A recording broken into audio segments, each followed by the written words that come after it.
여러분 안녕하십니까, 황철 변호사입니다. 이란에서 하메네이가 정권을 잃을 가능성이 높아지고 있습니다. 미국에서 하메네이를 제거할 수 있음에도 불구하고 제거하지 않은 것은 아무래도 밖에서부터 하메네이를 제거할 경우 이란 사람들이 똘똘 뭉쳐가지고 미국에 대항할 수 있기 때문이죠. 그런데 지금 오히려 안에서부터, 즉 이란 안에서 봉기가 일어날 가능성이 커지고 있습니다. 사실상 이스라엘도 그런 가능성을 내비친 적이 있는데요.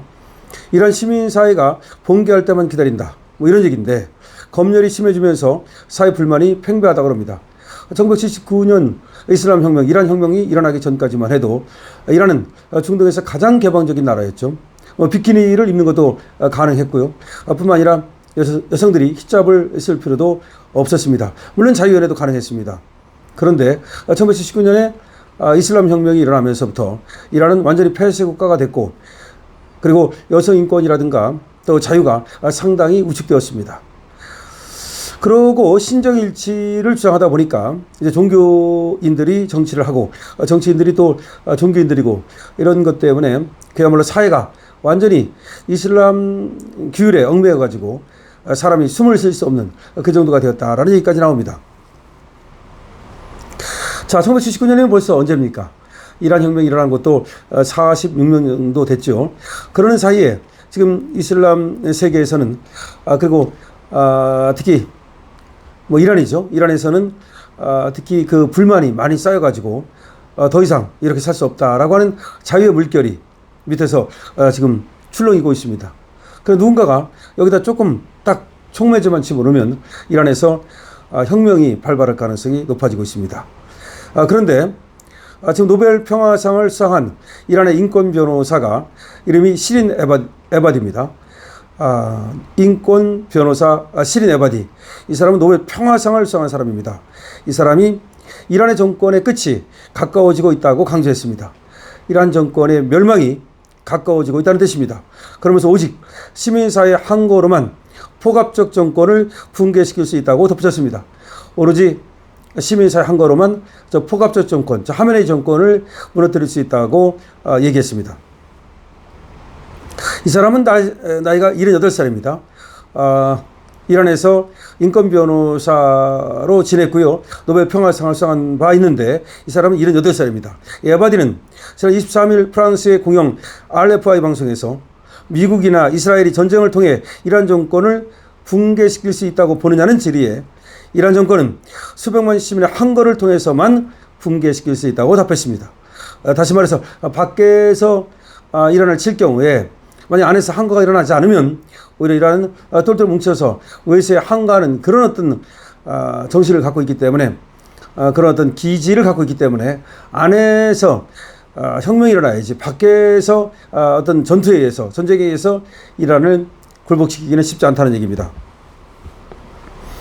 자, 이 변호사는 말이죠. 특히 분노한 이란 시민 사회는 거리로 나서서 요구를 분출할 시점을 기다리고 있다고 강조했습니다. 지금 분노한 시민 사회가 이란에서 때만 지금 기다리고 있다. 2022년 히잡 시위 같은 시위를 통해서만 이란 정권이 무너질 수 있다고 설명한 겁니다. 2022년 히잡 시위라는 건 뭐냐면 히잡을 벗겨달라. 여성이 전부 다 히잡을 뒤집어 쓰고 그래야 됩니다. 그런데 그 히잡을 벗겠다는 히잡 시위가 벌어진 적이 있는데요. 이와 같이 자유를 갈망하는, 그리고 또 통제를 벗어나고자 하는 그런 어떤 인간의 욕망, 이런 것들이 투영돼서 이란에서 안에서부터 혁명이 일어날 때만 이란을 그야말로 바꿀 수 있다라고 하는 것이 78살 먹은 이란 출신 인권 변호사, 그리고 노벨 평화상을 받은 사람의 얘기입니다. 이란에서는 2022년 수도 테헤란 도심에서 히잡을 제대로 쓰지 않았다는 이유로 체포된 20대 여성이 의문사한 적이 있는데요. 그에 따라서 대규모 반정부 시위가 벌어진 바 있습니다. 당시 시위는 6개월이나 계속됐습니다. 그것도 테헤란 도심입니다.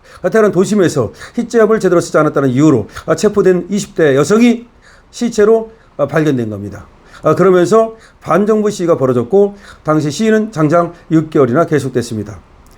에바디는 인권 탄압이 계속 확대되고 검열이 심해지면서 사회 불만이 팽배한 상황이다. 이란 시민사회는 완벽히 준비되어 있으며 봉기할 때만 기다리고 있다 라고 얘기를 했습니다. 그러니까 금방 말씀드린 것이 처럼 여대생이 히잡을 쓰지 않았다는 이유로 체포가 되고 그리고 또 사망한 채 발견되는 이런 일이 벌어지면서 더 이상은 안 되겠다라고 하는 지금 자유의 물결이 넘실거리고 있다는 겁니다. 인권 탄압이 계속되고 검열이 심해지면서 사회 불만이 팽배한 상황이다. 이란 시민사회는 완전히 준비되어 있고 붕괴할 때만 기다리고 있다라고 지금 아까 에바디 변호사는 얘기하고 있습니다. 자, 에바디 변호사는 이란 정권에 대한 날선 비판을 이어갔는데요. 에바디는 핵시설이 완파되고 테러 집단을 지원하던 세력의 존재 가치도 사라진 마당에 이란은 전쟁을 끝내고 평화를 가져오는 것 외에는 선택지가 없다는 것을 알아야 한다. 그러니까 이란이 결사 항전이 이런 말을 하지만 그거는 선택지가 아니다. 이란이 할 수 있는 선택지라고 하는 것은 바로 전쟁을 끝내고 평화를 추구하는 일이다. 이란 정권이 평화에 국가적 이익이 있다는 것을 이해할 만큼 합리적이길 바란다. 그러니까 이란 정권도 평화로야만 이란한테 이익이 되는 거지 전쟁해가지고는 이란에 남을 것이 하나도 없다는 거. 오히려 남을 것은커녕 그야말로 이란을 멸망의 구렁텅이로 빠뜨릴 수도 있다는 것을 알아야 된다라고 얘기하고 있습니다. 이란의 민주주의가 오길 희망한다는 에바디는 그렇지 않고 현 정권이 계속한다면 지금과 똑같은 억압이 계속될 것이다. 이렇게 말했습니다. 또 이란 정권이 붕괴할 경우 유엔의 감독하에 이란인들이 국민투표로 민주정부를 수립할 수 있도록 돕겠다라고 됐습니다. 그러니까 친정정치 지금의 하메네이가 붕괴될 경우 공화정으로 가는 거를 또 선거를 얼마든지 도와주겠다. 이런 얘기입니다. 에바디는 이란의 이슬람 시아파 친정체제 하에서도 민주주의 수호와 인권 중지를 위해 쌓은 인권 변호사로 유명합니다. 그러니까 에바디는 인권 변호사입니다. 그러니까 민주주의 수호를 위해서 그리고 인권 중지를 위해서 그렇게 살아왔다는 겁니다. 그 어묵한 시아파 신정체제 하에서도 말이죠. 2003년 노벨 평화상을 받으며 이란인 최초의 노벨상 수상자로 기록됐습니다. 2003년에 이 에바디가 노벨 평화상을 받았는데 이란인 최초의 노벨 평화상 수상자라는 겁니다. 에바디는 이란 정권의 탄압이 본격화하자 2009년 영국 런던으로 망명해서 이란 정권을 비판하는 일을 지속하고 있습니다. 이란의 민주화를 촉구하는 활동도 활발히 하는 중입니다. 그러니까 에바디는 말이죠. 이란 정권의 탄압이 본격화하자 2009년 영국 런던으로 망명을 했고 이란 정권을 비판하는 일을 계속해 왔다는 거죠. 그 연장선에 계속 있던 사람이라고 보면 되겠습니다. 자, 다시 한번 말씀드립니다. 에바디라고 하는 이란의 나이가 많은 또 노벨 평화상을 받았던 그런 사람이 지금 얘기를 하는 겁니다. 그러면서 지금 이재명 정권의 문제점을 사실상 동시에 어떻게 보면 우리가 이제 생각해 볼 수 있는데요.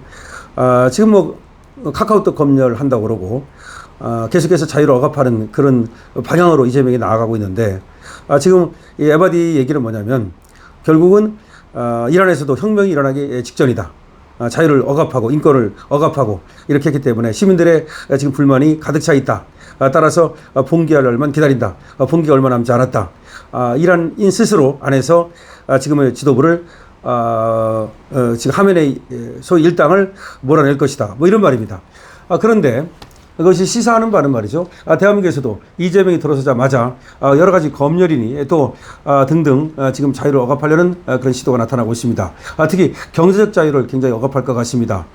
지금 돈을 퍼준다 그래가지고 경제적 자유가 생겨나는 것이 아닙니다. 그것은 오히려 경제적 자유를 말아먹을 가능성이 많습니다. 더군다나 양곡법이라든지 노란봉투법이라든지 그 다음에 또 지금 대기업을 사실상 죽이는 법 이런 것들이 만들어지면 경제적 자유부터 시작해서 계속해서 우리 자유가 우리 국민들의 자유가 줄어들 가능성이 있습니다. 이런 가운데 지금 이란에서 말이죠. 이란 정권의 붕괴가 가까워졌다. 그리고 저런 어떤 독재 정권 그리고 또 국민을 갖다가 억압하고 자유를 갖다가 또 후퇴시키는 이런 정권이 지금 무너질 위기에 처했다는 것은 대한민국에도 시사하는 바가 크다고 하겠습니다. 대한민국도 이 제명이 정말 이란을 갖다가 반면 교사로 삼아야 됩니다. 그렇지 않으면 트럼프로부터도 그리고 또 전 세계로부터도 왕따가 될 수 있고 경우에 따라서는 우리 국민의 생명과 건강을 지킬 수 없게 될 것입니다. 자, 이란에서 드디어 이제 혁명의 물결이 지금 넘실거리고 있습니다. 정말 언제 어떻게 혁명이 일어나도 하나도 이상할 것이 없다고 하겠습니다. 강선투입니다.